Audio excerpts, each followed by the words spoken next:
Bag একটা হালকা।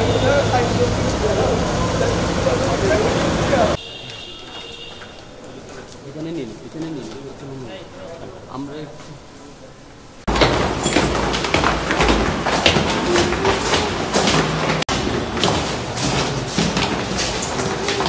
প্রধান কার্যালয় এনফোর্সমেন্ট ইউনিট থেকে একটা অভিযোগের অনুমোদনের প্রেক্ষিতে এখানে কক্সবাজার উন্নয়ন কর্তৃপক্ষে এখানে আসি। তারপর হচ্ছে আমাদের প্ল্যান মোতাবেক আমরা চেয়ারম্যান স্যারকে খোঁজ করি, তার কাছ থেকে এখানে অভিযোগের ব্যাপারে বক্তব্য নেওয়ার জন্য। চেয়ারম্যান স্যারকে না পেয়ে পরবর্তীতে আমরা লেফটেন্যান্ট কর্নেল তাহসিন বিন আলম স্যারের কাছে যাই, ওনার রুমে যাই। ওনার রুমে গিয়ে তার কাছে এই অভিযোগগুলোর ব্যাপারে হচ্ছে বক্তব্য নেওয়ার চেষ্টা করি। তো উনি অফিসিয়ালি আমাদেরকে কিছু জানান নাই, আমরা মৌখিকভাবে তার কাছ থেকে বক্তব্য নিয়েছি। এখানে অভিযোগগুলো ছিল এরকম যে অভিযোগগুলো সুনির্দিষ্টই ছিল। অভিযোগগুলো ছিল এরকম যে এখানে কক্সবাজার উন্নয়ন কর্তৃপক্ষের যে অথরাইজড অফিসার রয়েছেন তারা হচ্ছে এখানে ভবনের নকশা অনুমোদন দেওয়ার বিপরীতে গ্রাহকদের কাছ থেকে বা ভবন মালিকদের কাছ থেকে মোটা অঙ্কের চাঁদা দাবি করেন, ঘুষ দাবি করেন। আবার কোথাও কোথাও দেখা গেছে যে 5তলা ভবনের জায়গায় 6তলা ভবন বা 7তলা ভবন করে ফেলেছেন। এখানে তাদের থেকে কোনো প্রকার কোনো অবজেকশন আসে নাই, এটার কোনো পরিদর্শন হয় নাই। এরপর আবার অবৈধ স্থাপনাতে যে অভিযান চালানোর কথা ছিল, নোটিশ প্রদান করার কথা ছিল, তাদেরকে নোটিশ প্রদান করা হয় নাই। কিন্তু যারা ঘুষ দিতে রাজি নয় এরকম অনেকের কাছে নোটিশ প্রদান করা হয়েছে, যেহেতু তারা ঘুষ দিতে অনিচ্ছুক ছিলেন আর কি। এটার দাবিতে আমরা এখানে আসি।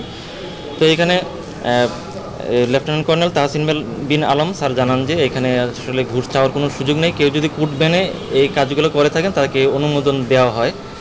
এরপর পরবর্তীতে আমরা এখানে অথরাইজড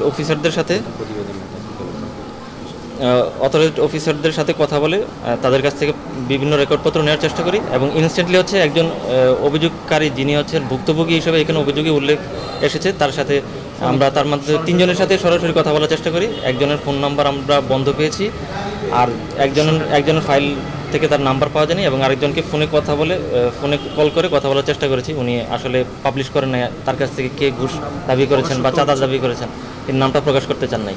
তো আমরা এখন সকল রেকর্ডপত্র সংগ্রহ করার চেষ্টা করছি, এর মধ্যে কয়েকটা নিয়েছি। আমরা এই রেকর্ডপত্র যাচাই বাছাইয়ের মাধ্যমে আসলে বুঝতে পারবো, কারণ ঘুষ প্রমাণের দাবিটা তো হচ্ছে সরাসরি কাগজপত্রে থাকে না। কিন্তু তারপরও যদি কোনো অনিয়ম পাওয়া যায়, যে আবেদন করেছেন তিনি ঠিক সব কিছু ঠিকঠাক থাকলেও আবেদনের প্রেক্ষিতে ভবন নির্মাণ করতে পারেন না, এরকম কোনো অভিযোগ যদি পাওয়া যায় পরবর্তীতে এটা আমরা হচ্ছে এনকোয়ারির জন্য বা পুনরায় অনুসন্ধানের জন্য পাঠাবো আর কি। তো আমাদের আজকের ফাইন্ডিংস এই এতটুকুই আর কি। আমরা শীঘ্রই এই ব্যাপারে প্রতিবেদন দাখিল করব। চেয়ারম্যান স্যার অনুপস্থিত ছিলেন, আর এখানে ছিলেন যে কক্সবাজার উন্নয়ন কর্তৃপক্ষের সদস্য লেফটেন্যান্ট কর্নেল তাহসিন বিন আলম, উনি এখানে সদস্য। প্রথমে ওনার সাথে কথা বলেছি, যেহেতু আজকে উনি এখানে প্রধান অথরিটি। এরপর পরবর্তীতে হচ্ছে তানভীর সাহেব ছিলেন, আর এখানে অথরাইজড অফিসারদের মধ্যে ছিলেন মোহাম্মদ রিশাদুন নবী। এরপর হচ্ছে আরেকজন অথরাইজড অফিসার ছিলেন মোহাম্মদ নাসিরউদ্দিন, উনি আজকে অনুপস্থিত ছিলেন, যেই কারণে ওনার সাথে কথা বলতে পারি নাই। এরপর ছিলেন ডেভিড চাকমা ছিলেন, 5জন পরিদর্শক ছিলেন, আর এখানে অফিসের স্টাফ যারা ছিলেন, যারা আমাদেরকে কাগজপত্র শো করেছেন, রেকর্ডপত্রগুলো শো করেছেন, তারা এখানে ছিলেন। এনকোয়ারি এটা তো এনফোর্সমেন্ট পর্যায়ে। এনকোয়ারি হচ্ছে আমরা যখন কোনো ফাইন্ডিংসে তার সত্যতা খুঁজে পাবো তখন হচ্ছে এনকোয়ারির জন্য পাঠাবো। তবে আমরা রেকর্ডপত্র বিবেচনা যদি দেখি যে এখানে সংশ্লিষ্ট কারো বক্তব্য নেওয়া প্রয়োজন, এবং আজকে যিনি অনুপস্থিত ছিলেন তাকে সহ এবং যারা উপস্থিত ছিলেন তাকে সহ হচ্ছে আমরা এখান থেকে নোটিশ পাঠিয়ে হচ্ছে বক্তব্য নিব।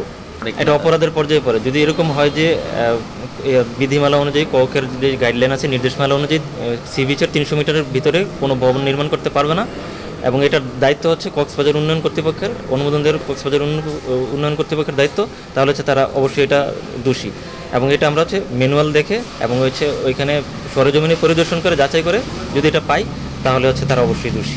কোনো কিছু প্রমাণ করা সম্ভব হয়নি, কারণ হচ্ছে ওনারা এখন আমাদেরকে সকল রেকর্ডপত্র এখনো দাখিল করেননি, এবং আগামীকাল সকালের মধ্যে দাখিল করবেন এরকম একটা